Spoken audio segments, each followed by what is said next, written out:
I'm Mike Corey. I carve a path for those who aren't afraid to leave the trail. Away we go!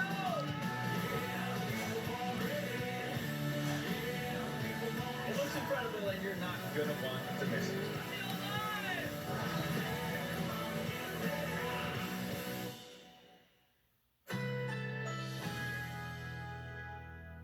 A wind advisory is in effect.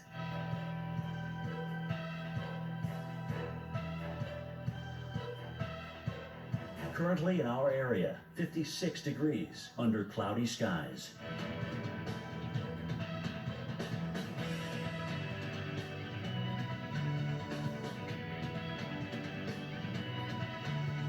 Today, rain developing during the afternoon.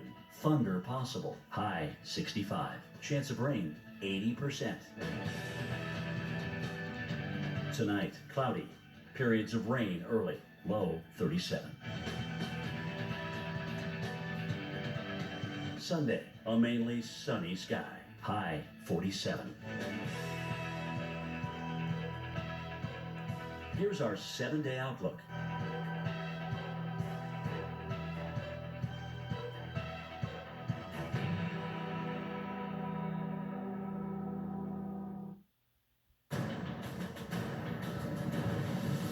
Welcome back into the Weather Channel. We are, of course, monitoring all of the aftermath of just an incredible, from a meteorological standpoint, tornado outbreak. And one tornado in particular that came touring here through Mayfield, Kentucky, but started just north of Little Rock. That was the storm that originated and traveled hundreds of miles.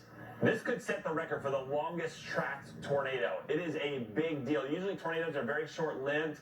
It's unusual to get a long-lived tornado. We know that. We knew there was a possibility yesterday, and unfortunately that possibility came to fruition. And not just Mayfield, but so many other communities.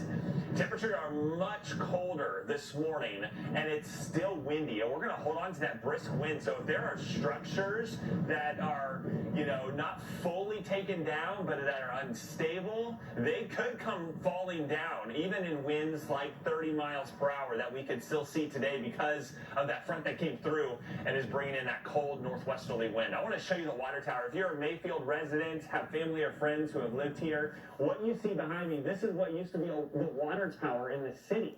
This was probably the tallest structure in town or close to it.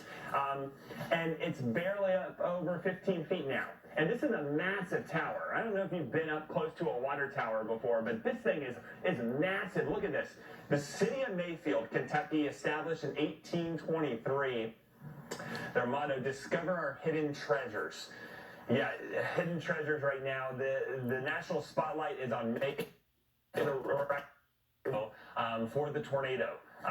This community is going to come together. I want to show you what this is like. I know from a camera perspective, it looks like tinfoil or even just aluminum siding like on a home. That's not the case at all. This is steel.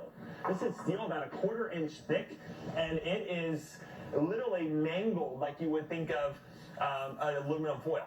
And to think about how powerful this would have been. And one thing I want to point over to, hey Mike, if you can pan over, there's a dog here, a little shy for sure. Obviously, probably lost, survived thankfully, but that's just one of the sad realities here. Not only do we have loss of life, you've got people who have no homes, you've got pets that are wandering around, wondering where their owners are. And you've just got widespread destruction in every which direction you can fathom. So it is going to be a long road to recovery, but this community will bounce back. We've seen it time and time again. I think of Greensburg, Kansas. We've seen the progress they have done, and it takes time, but sometimes these difficult times are what's really shine light on so many. I want to show you another view here in Mayfield. This is Charles Peak, our storm tracker. He's been here bright and early, and you can see this car that, I mean, this is one of hundreds of vehicles in the city right now that look like this. It almost looks like they were impounded because they got in a collision. Take a look at what you're dealing with here. You've got debris scattered all about. I mean, cars that were parked and now becomes just a mess of just metal, really. Semi-trucks, we showed school buses, we've got fire trucks, and so this is just widespread destruction. We have video that we want to show you here.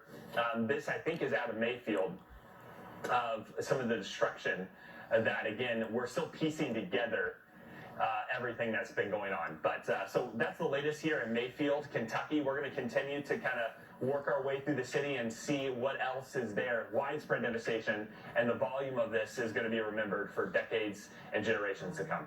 I would agree. You know, Chris, as I'm looking at that devastation back behind you there, you know, we're seeing trees that look like they've been axed off, you know, halfway down. We're seeing slab foundations that have been leveled. It's very reminiscent to me from other tornadoes that I've seen in the past. For example, I'm thinking of Joplin, Missouri. It really looks that bad. This is going to be a high-end tornado, a 4. I'd probably say, you hate to speculate, maybe more than that. Are you seeing evidence of that in the damage? Yeah, in fact, Mike Hall, our photographer, he was at Joplin for the aftermath, and there are some sites that resemble that from his perspective. Remember, too, Joplin, a much larger density city, so you have a lot more debris, so the damage may look different compared to Mayfield, Kentucky, but still for Western Kentucky, there are spots like you see here in the fire station where you're completely off the foundation. So that's high-end EF4 and EF5 type damage, and that's something that the surveyors will be out assessing. It'll be interesting to see, but this will certainly rank up there. We'll have more continuing coverage from Mayfield and other spots of Kentucky as this disaster in December continues.